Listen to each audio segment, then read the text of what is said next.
Sarah and Andrew represent the very best of America. Two young patriots who were willing to put on the uniform and risk their lives in defense of their fellow Americans. Both of them truly embody the profound words spoken by Jesus Christ in the gospel. Greater love has no one than this, to lay down one's life for one's friends. Sarah and Andrew are heroes, and we will never forget their sacrifice. That means ensuring the monster responsible for this atrocity is prosecuted to the fullest extent of the law and faces the most severe punishment possible. It also means reckoning with why this atrocity was allowed to happen in the first place, so that it may never occur again. Here are the facts.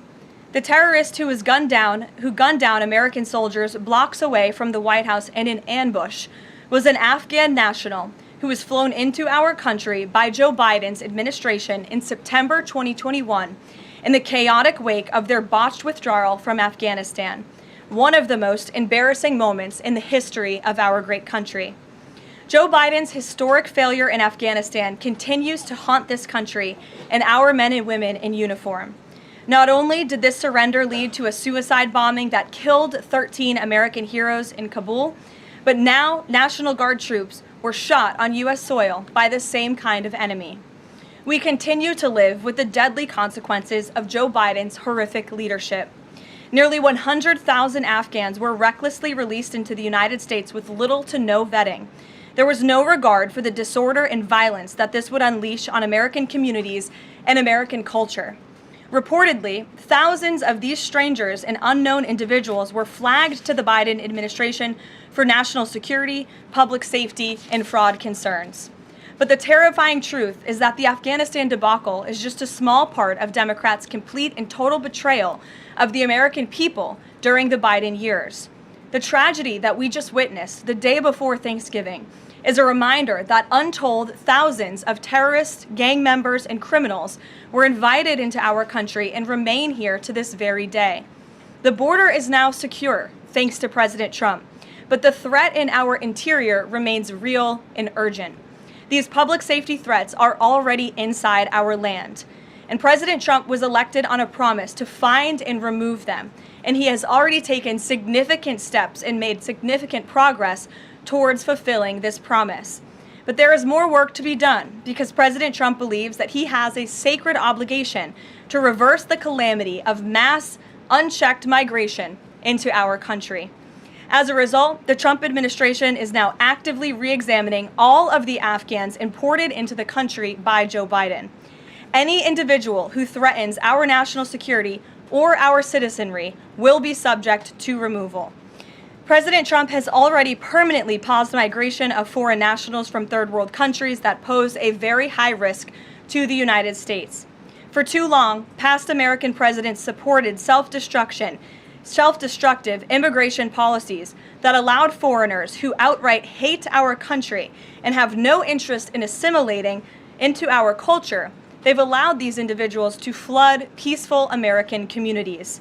This disastrous approach has drained our welfare program, driven up the cost of housing, suppressed wages, and jeopardized the safety of law-abiding American citizens. In fact, according to a new bombshell report from the New York Times, Somalian migrants in Minnesota have defrauded nearly $1 billion in taxpayer-funded benefits under Democrat Governor Walz's leadership. President Trump is putting an end to this dangerous America Last approach. His position is rooted in common sense.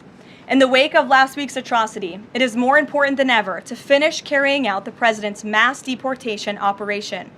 America cannot allow millions upon millions of unvetted illegal aliens to be rewarded with amnesty after they broke our nation's laws to come here. They must go back to their home countries.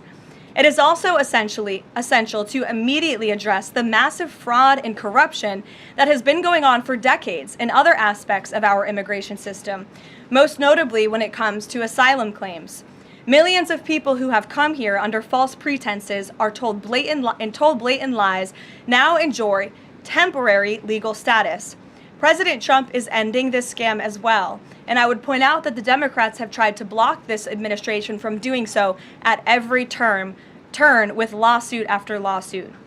The hard truth is that even when it comes to our legal immigration system, past presidents have failed to ensure that all prospective citizens love America, will add value and contribute to our communities, and will assimilate into our culture.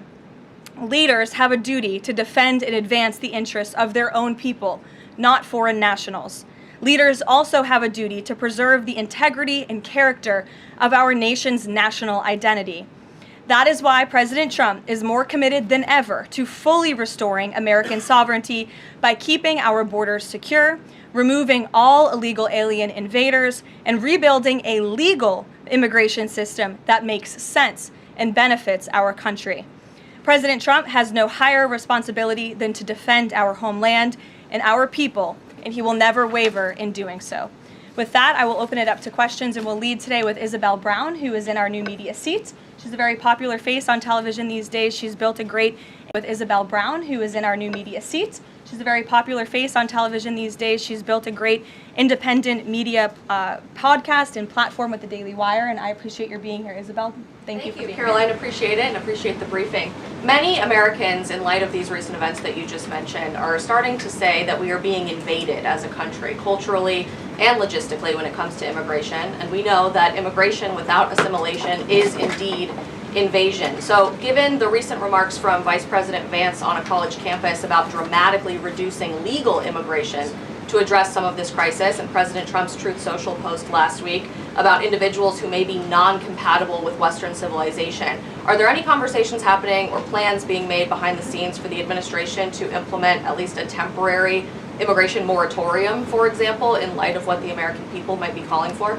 So, Isabel, it's a great question. I think I spoke a little bit to the heart of your question in my opener there. I would add that the Trump administration has done more to limit migration, both illegal and legal, than any administration in history. And I'll just walk you through some of the actions that we have taken thus far. Number one, the Trump administration issued a travel ban for 19 countries, including Afghanistan, special immigrant visas, which is a legal pathway to get here, which we know many Afghans have utilized to come into the country, have now been paused since the tragic shooting last week. Refugee admissions were suspended for Afghans from this administration on day one, and refugee admissions into the country right now are essentially at zero, with the exception of Afrikaners fleeing persecution in South Africa. The State Department has also heightened their scrutiny and vetting of all visas and have revoked visas, as you know, for those who do not align with our country's national interests. The Secretary of State has the right to do that, and we've taken unprecedented action to do just that. We are also now pausing all asylum adjudications for additional vetting as well. And so additional actions I don't have to read out for you today, but I would just remark that the president has made tremendous progress on this front, and it's why it's so crucial that we not only secure the borders, which the president did in record time. We have zero illegal aliens entering into the country month after month, but we also are taking a look at those who are already in the interior of our country and removing them if they are here illegally, and also taking a look at these visas. Again, having a visa in the United States is not a right, it is a privilege. And the Secretary of State, if you are deemed contrary to our country's foreign national interests, has the right to revoke that privilege. Thank you. Gabe. Thank you, Caroline. Excuse me. Regarding Venezuela, the president said yesterday that Secretary Hegseth had denied that second strike, that reported second strike on an alleged drug vote on September 2nd, the secretary said to the president that didn't happen. But to clarify, I just wanted you to clear this up. In his social media post, Secretary Hegseth didn't go into details about that strike. He just said U.S. operations in the area were lawful, and he said that the story and media reports were fabricated. So to be clear, does the administration deny that second strike happened, or did it happen and the administration denies that Secretary Hegseth gave the order? The latter is true, Gabe, and I have a statement to read for you here. President Trump and Secretary Hegseth have made it clear that presidentially designated narco-terrorist groups are subject to lethal targeting in accordance with the laws of war. With respect to the strikes in question on September 2nd, Secretary Hegseth authorized Admiral Bradley to conduct these kinetic strikes. Admiral Bradley worked well within his authority and the law, directing the engagement to ensure the boat was destroyed and the threat to the United States of America was eliminated. And I would would just add one more point to remind the American public why these lethal strikes are taking place. Because this administration has designated these narco-terrorists as foreign terrorist organizations. The president has a right to take them out if they are threatening the United States of America and if they are bringing illegal narcotics that are killing our citizens at a record rate, which is what they are doing.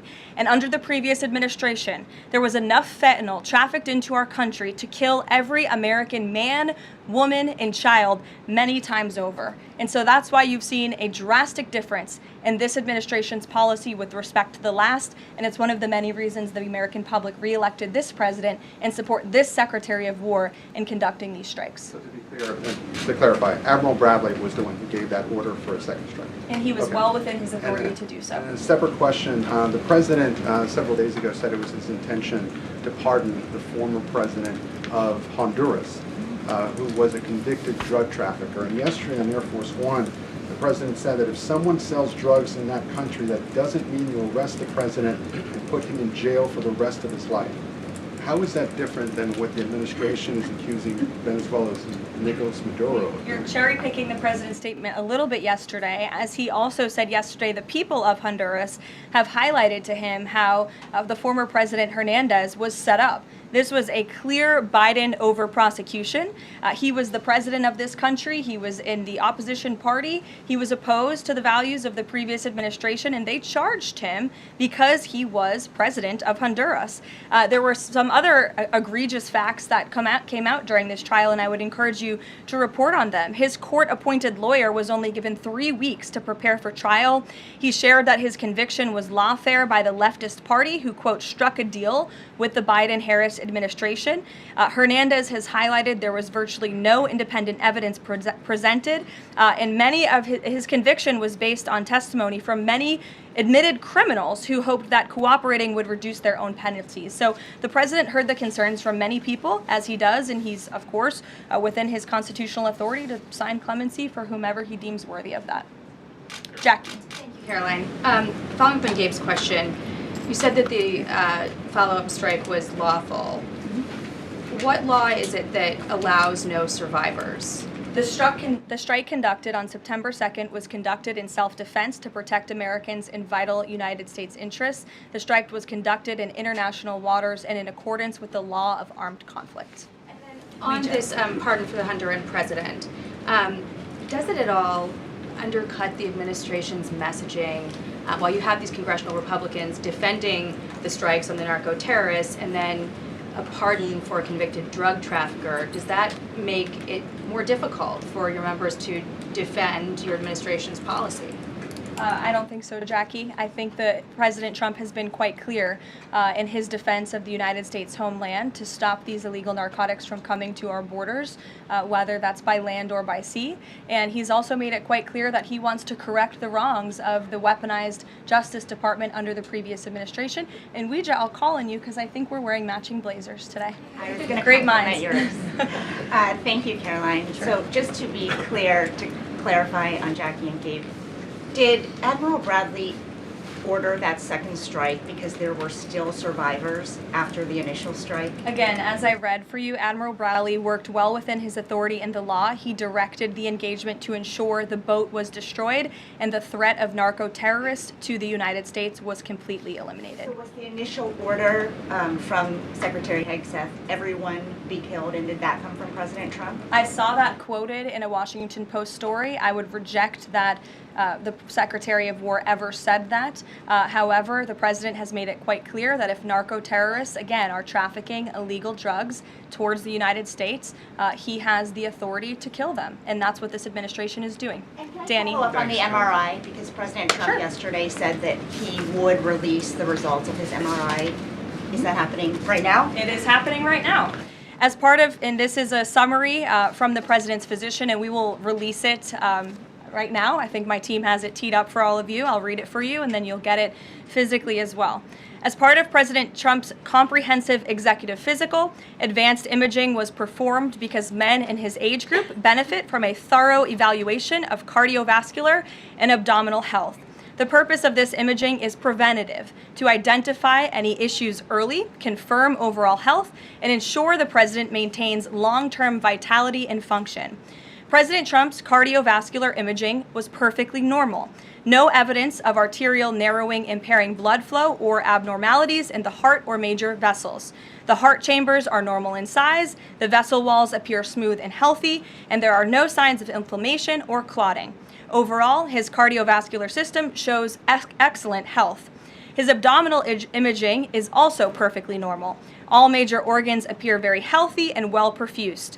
Everything evaluated is functioning within normal limits with no acute or chronic concerns. In summary, this level of detailed assessment is standard for an executive physical at President Trump's age and confirms that he remains in excellent overall health. Again, we will provide that to you. I think that's quite a bit of detail, and in the effort of transparency, the president promised it last night and we have delivered today. So there you go. Danny. Thanks, Karoline. Just going back to Venezuela, can you confirm that President Trump is going to be hosting a meeting of his national security team in the Oval Office today on Venezuela? And what are they going to discuss? Are they hoping to reach a kind of final decision on that? Out of the effort of transparency, I will confirm that the president will be meeting with his national security team on this subject and on many matters. He meets with his national security team quite often. He's the commander-in-chief. It's part of his responsibility to ensure that peace is ongoing throughout the world. I'm definitely not going to detail the specifics of a meeting between the president and his national security team that's taking place in the Oval Office, but I'm happy to confirm that meeting is taking place for you. Can you tell us, what's the position on whether US troops on the ground is a possibility there? I know you've answered that before, but what's the current operative in status? Venezuela? I think my previous answer stands. There's many options at the president's disposal that are on the table, and I'll let him speak on those. Ed. Thanks, Caroline. The U.S. announced a trade framework deal with the United Kingdom on pharmaceuticals, where they will pay 25% more, and the savings theoretically will go back to American consumers. What guarantees are in that savings will in fact go back to the American consumer and not be sucked up by the company? I'm going to be honest with you, Ed. I'll get you the answer to that question after the briefing. So the American Rescue Plan, Sure. funded a number of universal income. Kush will get you that answer, right, Kush? My trade guy over here. The American Rescue Plan funded a number of universal basic income programs. Now Cook County, Illinois is extending that program into 2026 with $7.5 million of taxpayer money. What does the White House think about that? I'll also get you an answer on that after the briefing, Ed. 0 for 2. Go ahead. Sure. And then in the interest of transparency, does the White House support releasing the Department of Defense's video of those September 2nd strikes on those military boats? And also, separate topic on presidential pardon power. Why did the president commute the sentence of David Gentile recently? He was a private equity executive. He served 12 days out of a 7-year sentence. Prosecutors said he defrauded $1.6 billion with thousands of victims, including veterans, farmers, teachers. Why was he pardoned? To your first question, that's definitely not a decision for me to make. I would defer you to the Department of War. It's also probably a decision for the president himself to make. As for your second question with respect to that pardon, he issued a commutation for Mr. Gentile, who's the former CEO and co-founder of GBP Capital Holdings. Unlike similar companies, GBP paid regular annualized distributions to its investors. In 2015, GBP disclosed to investors the possibility of using investor capital to pay some of these distributions rather than funding them from current operations. Even though this was disclosed to investors, the Biden Department of Justice claimed it was a Ponzi scheme. This claim was profoundly undercut by the fact that GBP had explicitly told investors what would happen. At trial, the government was unable to tie any supposedly fraudulent representations to Mr. Gentile. In short, again, this is another example that has been brought to the president's attention of a weaponization of justice from the previous administration, and therefore he signed this commutation. So say that these people were defrauded. I just read you a very detailed summary of why the commutation was made. Sure. In the middle with the red tie. Thank you, Caroline. Okay, Andrew, go ahead, and then you. In wake of Congresswoman Marjorie Taylor Go ahead Greene's early resignation, reports last week indicated that other House Republicans might consider doing the same. Does the president have any concerns in light of those reports about other House Republicans potentially leaving early, as well as the other announced retirements that we saw in the last couple of days? Look, I think the president maintains very good relationships with the vast majority, maybe with the exception of one or two. I think many in this room know who I'm referring to. Very good relationships with members of Capitol Hill within the Republican Party. And the president clearly is the unequivocal leader of the Republican Party. I think it was a recent CNN poll that actually showed that more than 90% of Republicans continue to support President Trump as the leader. So he maintains very good relations, as does his entire team here at the White House. And of course, we have a very slim margin in the House, and the president wants that to continue. Andrew, go ahead. I've got two for you. Sure. First, on the Venezuela strike. You said that second strike was in full accordance with the law of armed conflict, but the Navy's own manual of law of war says that specifically firing on survivors from a wrecked vessel is an example of a war crime that's forbidden under U.S. law and the law of armed conflict. So how was that second strike in following law of armed conflict, and then second on immigration? Again, Andrew, I would reiterate to you the strike was conducted in international waters and in accordance with the law of armed conflict.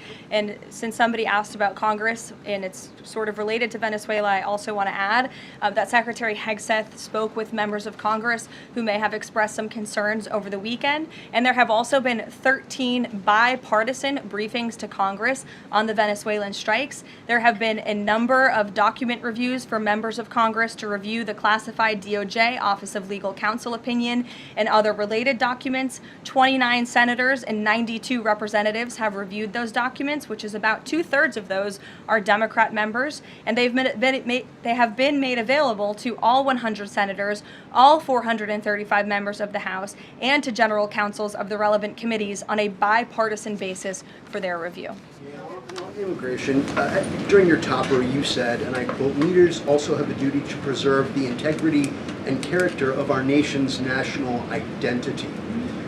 Can you explain what you mean by our nation's national identity and integrity and character, and how would refugees, people coming from war-torn places who are seeking a safe haven in America, like many of our forebears in this room, not add to our nation's integrity and character of our national identity? I'll tell you what does not add to our nation's character and integrity is refugees who come here under the alleged plight of asylum and fleeing persecution, and then come to the United States to abuse our system and rip off American taxpayers. And as I pointed out, the New York Times, to their credit, it was about 6 months too late, but they did write about how Somali immigrants in Minnesota have been ripping off American taxpayers. In fact, 86 people have been charged in a rampant and widespread fraud scheme spanning multiple programs in Minnesota. Of those 86, 78 of those people are Somali, 91% of them charged. So far, 59 of those people have been convicted for their roles in fraud plots that have stolen $1 billion from taxpayers. In one scheme, and this is egregious, a nonprofit and its affiliates with these Somali migrants claimed to have fed tens of thousands of American children during the pandemic. They were reimbursed for those meals by taxpayers. However, federal prosecutors found that almost all of those even delivered to hungry children. In fact, those organizations' leaders spent the money on houses, luxury cars, and real estate in Turkey and Kenya. Another scheme involved hundreds of organizations who were reimbursed for services that were supposed to help people at risk of homelessness. Once again, those services were never provided. All of this has happened under Democrat leadership in a Democrat-run state, where these refugees, these migrants are coming to the United States. They are abusing our system. They are draining our resources that should be going to law-abiding, taxpayer-funded, tax-paying Americans. And this president is not going to put up with it anymore. Rachel. Thank you, Karoline. Just to follow back up on the Washington Post reporting, so much of the concern from Democrats and Republicans is focused on the survivors. Why won't the administration either confirm or deny or reveal whether or not there were survivors after that initial first strike? And what imminent threat would two survivors pose who were clinging presumably to the wreckage of that boat. Again, as I said, I think you guys are sort of not listening fully to the statement I've provided. Admiral Bradley worked well within his authority and the law, directing the engagement to ensure the boat was totally destroyed and the threat to the narco-terrorists, to the United States, was eliminated. And for any further questions about his thinking, I would defer you to the Department of War. I obviously wasn't in the room for these trials. Just to follow up, Karoline, just on the administration's policy when it comes to survivors, was there a change in policy after this strike on September 2nd? The Washington Post is reporting that these 2 survivors were killed after a second strike, but then in October, 2 people were rescued and returned to Colombia and Ecuador. So was there a decision that was made to handle survivors differently after these strikes? Not to my knowledge, no. Steve. The president confirmed that he spoke to the Venezuelan leader. Are you trying to negotiate his departure? Is there an asylum deal under work? President, as you know, last night on Air Force One, he said, I don't want to comment on that, but I did speak to him in the effort of transparency. So there you go. You got your confirmation. I'll let him speak further if he wishes to on the details of that conversation that took place. Steve Witkoff is headed to Moscow. How close are you to some sort of Ukraine agreement?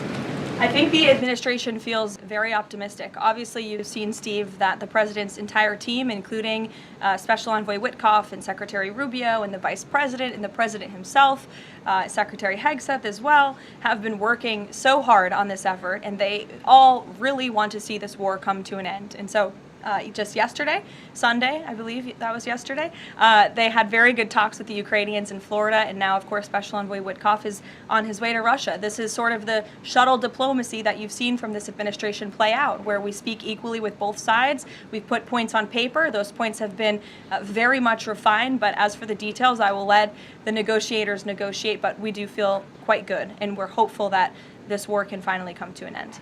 Stephen. Thank you, Caroline. I've got a question about Ukraine and then a clarification about immigration changes that are happening. On Ukraine, President Trump very briefly yesterday said that corruption issues there were not helpful to the peace process following the resignation on Friday of President Zelensky's top aide, Andrei Yermak.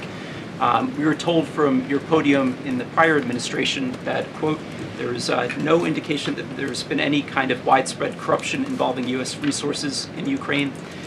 What is the Trump administration's view of corruption issues in the wake of Yermak's resignation, and how is that impacting peace talks? Well, look, I think the president has made it quite clear, as he said last night, corruption is never helpful.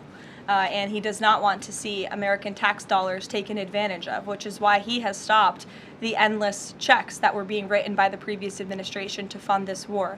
The United States is selling weapons to NATO that are being sent to Ukraine. That's a very different thing than the American people writing blank checks to a war effort very far away. It does not degrade the administration's determination to see this war come to an end, but I think it exemplifies the president's desire to always put the American people and the American taxpayer first. On immigration, you mentioned, or you emphasized that there would be a review of the Afghans who were resettled here under the previous administration. Yes. There's a lot of changes happening right now to asylum and to green card holders. What should the 2 million people with pending asylum claims, or the roughly 1 million people from the 18 other countries of concern, know about what's going on in the review? What's the status of all these other people? They're essentially paused for review, and the Department of Homeland Security is taking this very seriously, because we are not going to allow soldiers like we saw in American streets last week to be gunned down at the hands of these foreign nationals who had the privilege of coming to the United States of America. And unfortunately, this is not the only example of a dangerous Afghan who was let in by Joe Biden, who went on to harm the American people. There was an Afghan national who was let into the country under the Biden administration through Operation Allies Welcome, who shot and wounded 2 Fairfax, Virginia police officers during a routine traffic stop. He was killed by return fire after declaring, quote, "I should have served with the explicitive Taliban." 2 Afghan nationals were given legal status by the Biden administration as well, who were arrested and prosecuted for plotting a terrorist attack in Oklahoma just before Election Day in 2024. We all remember that. They possessed hundreds of rounds of ammunition and had pledged their allegiance to ISIS. There was also an Afghan national who was on the terror watch list who was apprehended by Border Patrol in 2024, but then he was released into our country by the Biden administration. Again, let's just highlight the absurdity of that. Border Patrol apprehended a terrorist, and then the Biden administration, because of their lax policies, still allowed him to come into the United States of America. I think everyone in this room, whether you want to admit it or not, does not want that individual living alongside you in your American neighborhood. And that individual was later arrested again after being allowed to live in the U.S. at large for over a year. Another one, a criminal illegal alien from Afghanistan, was arrested by ICE in 2025, convicted of second-degree assault, was previously allowed to stay in the country by the Biden administration. I have several more examples here. I'm happy to provide them to anyone in this room. John. Thank you, Caroline. First of all, happy Thanksgiving to Thank you. and your young family. Hope you enjoyed it. I have two questions unrelated. The first, back to Afghanistan. My son and I walked by the horrific shooting less than 1 hour before it happened. So for anybody that's here, this thing's real. You outlined all of these unvetted Afghans that that were let in by Biden. We just had one the other day that was going to blow up a DHS building. Can you be specific on what the Trump administration is doing now to re-vet those that are here so that we don't get a repeat of what we had Wednesday night? Sure. I can tell you two top-level things, and I would defer you to DHS for more of the specifics, as of course they are leading this effort, and I can assure you Secretary Noem is on the ball. I've spoken with her and her team, and they have an all-hands-on-deck effort to having resources go towards this. But we have paused all asylum adjudications, and then of course the special immigrant visas, which we know many Afghans utilize to come into the country under the Biden administration, have also now been paused. And I would just point out one more time that the Biden administration was responsible for the original sin that led to this tragic killing last week, the botched withdrawal from Afghanistan. He was responsible for Operation Allies Welcome, which is something that this White House and the people behind this podium in the last administration fully and wholeheartedly embraced. And they assured the American people there would be no risk or no harm to them. And as I just laid out for you in those many examples, that unfortunately and tragically has not turned out to be the truth. Just ask the families of these two brave National Guardsmen, one who is no longer with us and one who continues to fight for his life. So I know the president is wholeheartedly focused on this effort, and I think unfortunately these events do remind us why it's so important that the president's mass deportation operation continues. With that, follow up. The White House today launched a new fake news portal, which I found interesting. What is your objective with that, ultimately? And are you going to name the news networks, and are you also going to name some of the correspondents, some which may be here today? Yes, we are. I'm glad you noticed. Much to the dismay of some of your colleagues in the room, John. And I think it goes to our original promise on day one to hold the media accountable, because unfortunately, and we deal with this all day, every day around here, there are so many fake stories that are unfortunately written that have inaccurate characterizations of meetings that took place, and it's all based on anonymous sourcing. And you know, the standard for journalism, unfortunately, has dropped to such a historic low in this country. And again, we deal with it every day, where you can have an anonymous source who has no idea what they're talking about, zero credibility, call up a reporter in Washington and say, hey, I heard this, and then the next thing you know, it's on the front page of the New York Times. It's really incomprehensible. We appreciate the journalists, some of those who are in this room who do reach out for comment, who try to get things right, and there are some that remain. But overwhelmingly, the fake news that we see pumped out of this building on a day-to-day basis, it's honestly overwhelming to keep up with it all, and to constantly have to defend against these fake news and these attacks. And I will point out one fake news story over the weekend before I let you all go, from the New York Times that took about 1/3 of the president's daily calendar and his daily schedule and said that he's doing less than he did in his first term, or he might not be fit for the job. That is unequivocally false, and it's deeply unfortunate that this story was written by the same outlet and the same reporter who wrote this: Biden is doing 100% fine after tripping while boarding Air Force One. Oh, same outlet, same reporter who wrote that President Trump is not fit for the job. Are you kidding me? You all see him almost every single day. He is the most accessible president in history. He is taking meetings around the clock. Another one. Biden declared, quote, healthy and vigorous after his first presidential physical. I don't see headlines like that too often about this president. Again, same reporter, same outlet who wrote falsely over the weekend that President Trump is not fit for the job. I can assure you he absolutely is. You all see that with your own eyes on a daily basis, and the president's physician has now given you all 3 detailed reports on the state of the president's health. So with that, I will leave you all and we'll see you tomorrow. Thank you. Thank you, Karoline.